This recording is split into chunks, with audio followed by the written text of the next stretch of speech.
So great to be here at UT, and I have to apologize. I did not go to Texas A&M, so I hope you don't mind. So I actually had the opportunity to meet Charlie Kirk about 10 years ago, and this just goes to show you never know when you meet somebody what they're going to do in life. So never assume that when you meet the person next to you, never assume that you know how they're going to turn out. What's that? So I met Charlie Kirk at the Trump Hotel, and of course you know what he went on to become. I had the opportunity over those 10 years that I knew him to be on a show, to speak at his conferences, to just get to know him, and to see this guy that I met when he was like 19 really changed the world. So I want to finish up. When I finish speaking, I want to talk a little more about Charlie Kirk, but I want to talk a little bit about what I've had the opportunity to do as Attorney General. I've had the opportunity to sue the President of the United States, Barack Obama, 27 times in 2 years. I had the opportunity to take on some of the largest companies in America, Google, Facebook, Twitter before Elon Musk, General Motors for defrauding us, and for trying to take advantage of us as far as elections and misleading us. We had the opportunity to sue Joe Biden 107 times in 4 years. But let me tell you, it did not come without difficulty. If you want to make a difference in this world, and you want to make a true difference, you are going to face adversity. I went through 15 different legal things while I was in office. Before I went into office, I'd never had a speeding ticket. I'd never been in trouble in my life. I became Attorney General of Texas, and we took on true problems in this country, true evil at times, and a lot of adversity hit me. And I remember talking to Senator Phil Gramm one time, and he told me, he said, look, someday, so when I was started, it was my first week in office. I was sitting next to him at a dinner. I'll never forget this. For those of you who don't know Phil Gramm, he was a senator of Texas for many years, and a true patriot, a true conservative. And I remember him just saying to me, someday your best memories are going to be, you're going to be sitting in a rocking chair at a nursing home, and your best memories are going to be the things you thought were the worst things that happened to you.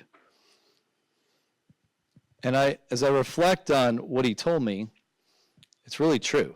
I think about this coup that happened in my office, and I can remember sitting, I don't know, some location, some office location with Brent Webster, trying to draft a statement by ourselves with no help, eating hamburgers and fries that his wife brought to us. And I'll never forget that memory of trying to put that together and the stress that we were under.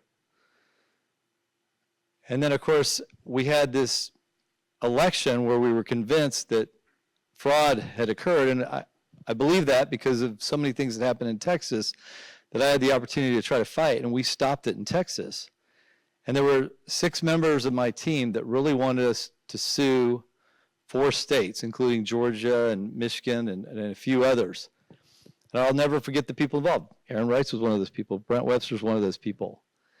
And it was a huge lawsuit to take on these 4 states, and it became, a national issue.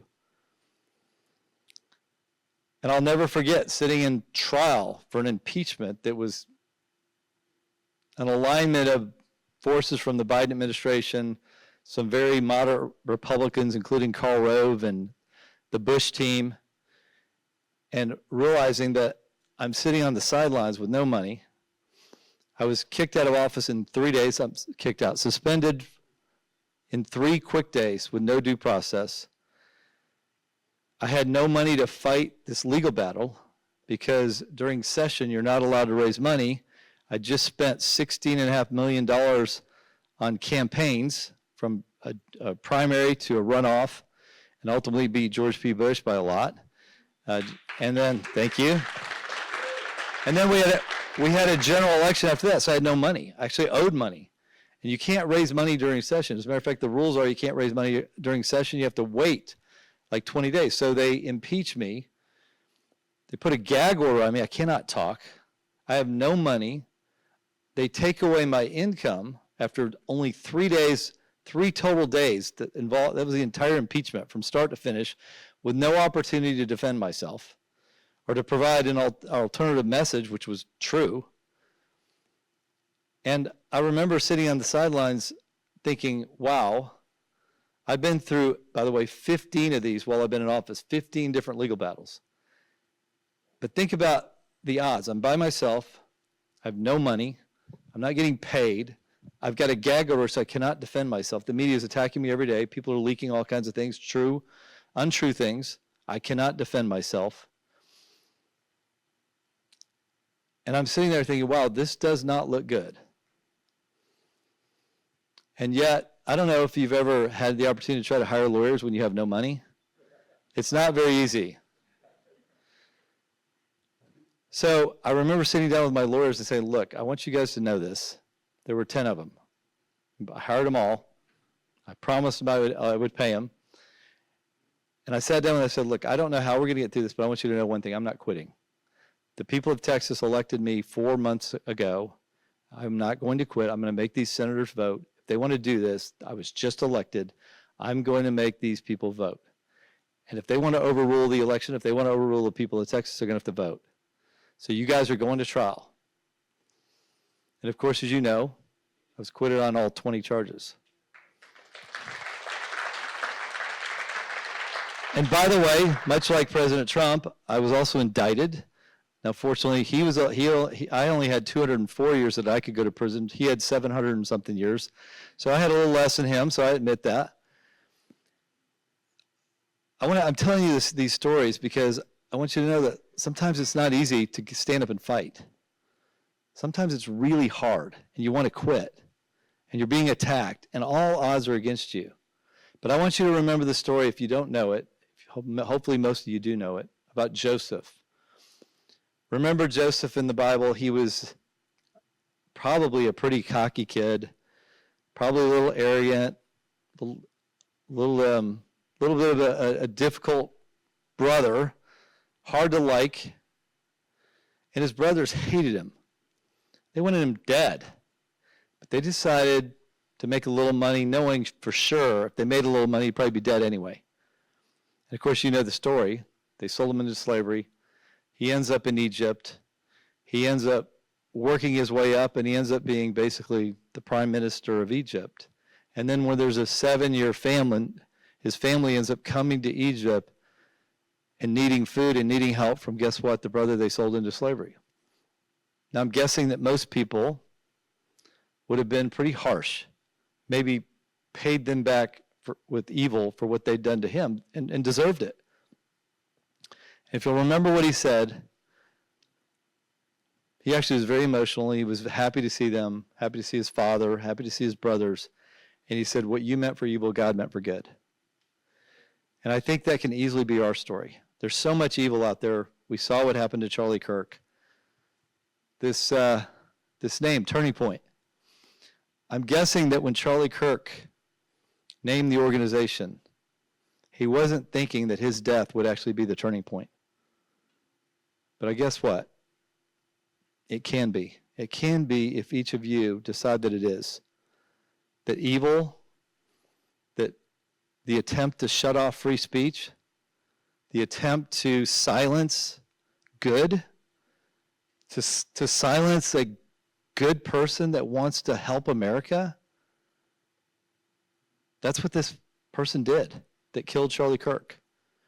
But I promise you, if Charlie Kirk, I think he can hear us, if he were listening, he would not want you to quit. He would not want you to back down. He would want you to fight on. And he would hope that this death of Charlie Kirk would actually be a real turning point for the University of Texas, for Austin, for Texas, for the whole United States.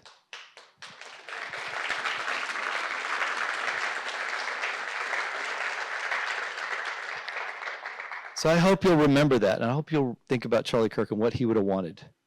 He would not have wanted you to back off or to back down. And I want you to remember what Phil Graham told me. Someday, You'll be in your rocker, the nursing home. And your best memories are going to be the things that you thought were your worst moments, and you found a way to overcome them. You didn't let adversity stop you. You were tenacious. You were persistent. You trusted God, and you walked forward. Let's just hope that when we're all in that nursing home, that we have those moments of adversity, those difficult times that we thought were horrible. But we're sitting there in that rocking chair, just remembering those as the greatest moments in our life. Let's not let down the name Turning Point. Let's not let down the memory of Charlie Kirk. Let's not be fearful of the fight. Let's take on the evil, and let's save America. God bless.